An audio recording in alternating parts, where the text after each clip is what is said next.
Perang terap.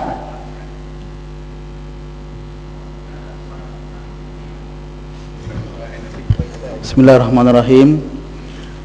Assalamualaikum warahmatullahi taala wabarakatuh. Terima kasih Yang Dipertua atas peluang yang diberikan kepada saya untuk membahaskan ucapan belanjawan pada kali ini. Saya nak memulakan ucapan saya dengan firman Allah Subhanahu wa taala. Bismillahirrahmanirrahim. Ya ayyuhallazina amanu lima taquluna ma la taf'alun. Kabura maqtan 'indallahi an taqulu ma la taf'alun. Mafhumnya Allah Subhanahu wa taala menyebut, wahai orang-orang yang beriman, kenapakah kamu memperkatakan suatu benda yang kamu tidak lakukan? Sungguhnya amat besar kemurkaan di sisi Allah kamu memperkatakan suatu benda yang kamu tidak lakukan. Ahli-ahli dewan yang dihormati sekalian, Perdana Menteri kita telah membentangkan satu bajet bertajuk Satu Malaysia Kemakmuran untuk Semua. Satu bajet yang tajuknya begitu mengujakan, tajuknya begitu memberi harapan kepada semua rakyat. Saya ingin mengambil kesempatan ini untuk menyeru pihak kepimpinan negara, khususnya semua kementerian, untuk menghayati belanjawan yang telah dikemukakan dalam Dewan yang mulia ini, untuk benar-benar belanjawan ini sampai kepada rakyat. Kita tidak mahu belanjawan ini seperti mana yang telah dibahaskan oleh ahli-ahli parlimen kita, satu belanjawan yang penuh dengan retorik, belanjawan yang tidak memberikan kesejahteraan dan juga kemakmuran kepada rakyat.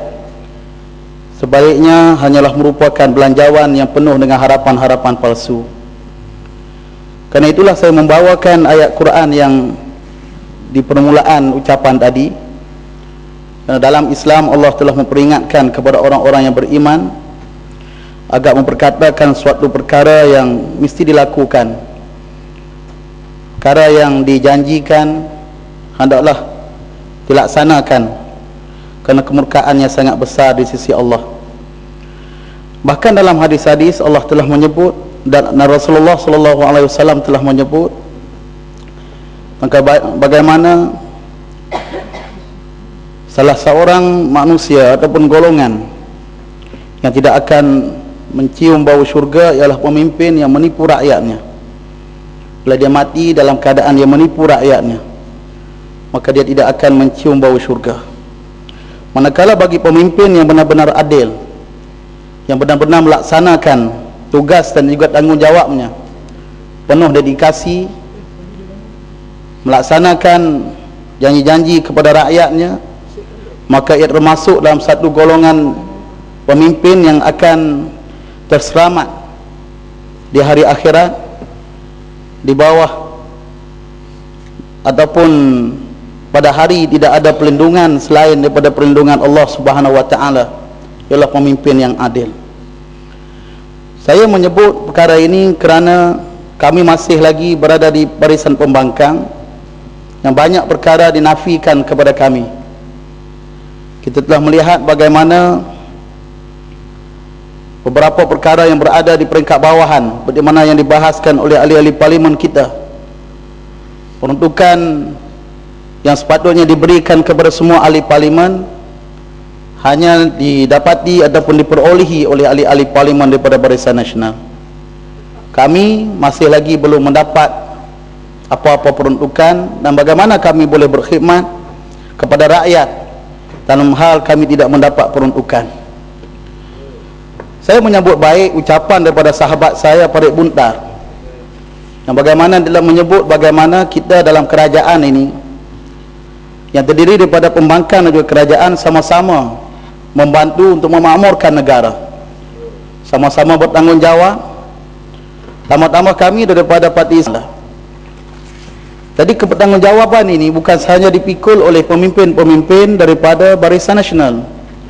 Kami daripada pembangkang juga merasa bertanggungjawab untuk bersama-sama memberikan sumbangan yang terbaik. Tapi sumbangan yang terbaik itu dalam keadaan kami dinafikan peruntukan, maka sumbangan kepada negara itu adalah merupakan terhad. Kita sama-sama berada dalam satu dewan yang membahaskan tentang dasar-dasar dan polisi yang terbaik untuk rakyat. Kita semua disebut sebagai lawmaker yang berada di dalam cabang legislatif. Dalam Al-Quran, Allah Subhanahu wa taala menyebut wal takum minkum ummatun yad'una ilal khair wa ya'muruna bil ma'ruf wa yanhauna 'anil munkar. Ulama-ulama menyebut yang dikatakan yad'una ilal khair ialah orang yang berada di bidang legislatif, yang membuat dasar dan juga polisi yang memberikan kebaikan kepada semua. Polisi-polisi yang baik akhirnya akan sampai kepada rakyat, dan dasar-dasar juga polisi itulah yang akan dijadikan panduan dalam membuat dan juga membina sistem yang terbaik untuk rakyat.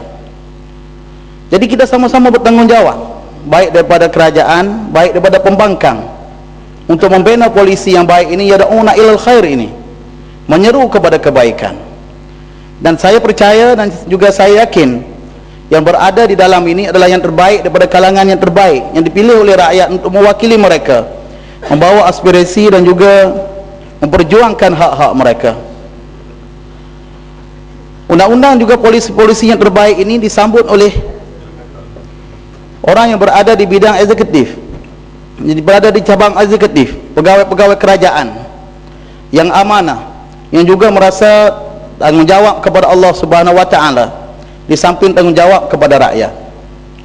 Mereka akan membuat sistem-sistem dan mereka tidak melakukan penyelewengan di dalam kerja-kerja mereka. Yang ini disebut sebagai ya'muruna bil ma'ruf. Mereka menyuruh kepada yang baik.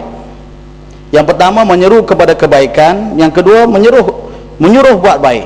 Maka rakyat-rakyat akan mendapat faedah yang cukup banyak dengan dasar-dasar yang diputuskan oleh bidang legislatif, disambut oleh orang-orang yang berada di bidang eksekutif, dan akhirnya sekiranya berlaku kepincangan di kedua-dua tempat ini, maka disambut oleh kawan-kawan yang berada di bidang judiciary ataupun kehakiman. Mereka akan mengadili adakah mereka ataupun kedua-dua bidang tadi mengikut peraturan yang telah ditetapkan ataupun menyeleweng daripada dasar yang telah diputuskan. Ketiga-tiga bidang ini memerlukan komitmen daripada kesemua pihak. Karena itulah Barisan Pembangkang sentiasa menyebut, menyeru dan juga memberikan kritikan yang membina kepada semua, baik yang berada di bidang legislatif, baik yang berada di bidang eksekutif, baik yang berada di bidang judiciary, supaya yang dipilihnya adalah merupakan yang terbaik untuk mewakili rakyat. Kita cukup bimbang di akhir-akhir ini, yang berada di bidang eksekutif ataupun pegawai-pegawai kerajaan juga dipertikaikan dengan isu rasuah dan sebagainya. Pemimpin-pemimpin yang lahir yang berada dalam parlimen baik yang menerusi kementerian-kementerian sebagai menteri baik juga dipertikaikan kredibiliti dan juga integriti mereka. Manakala yang berada di bidang kehakiman juga ada suara-suara yang cukup membimbangkan kita. Saya juga cukup prihatin terhadap perkara ini. Ketua Hakim Negara disebut, hakim disebut dan sebagainya, kes linggem-dek dan sebagainya, yang memberikan suatu pandangan yang tidak baik kepada Malaysia secara keseluruhannya. Justru itulah kita menyeru supaya semua bidang ini berada dalam kondisi yang terbaik untuk kita memberikan khidmat yang terbaik kepada rakyat. Ahli-ahli dewan yang dirahmati sekalian, bagi kita dan juga bagi saya sendiri, apa yang berlaku dalam dunia pada hari ini, gempa bumi, penyakit-penyakit, dan juga perangai manusia yang berubah daripada insan menjadi binatang, adalah merupakan ada kesan daripada kecacatan yang berlaku di kalangan pemimpin-pemimpin yang memimpin negara kita. Karena dalam hadis Nabi SAW menyebut, apabila umat aku melakukan 15 perkara, maka dia sebenarnya sudah menghalalkan balak diturunkan.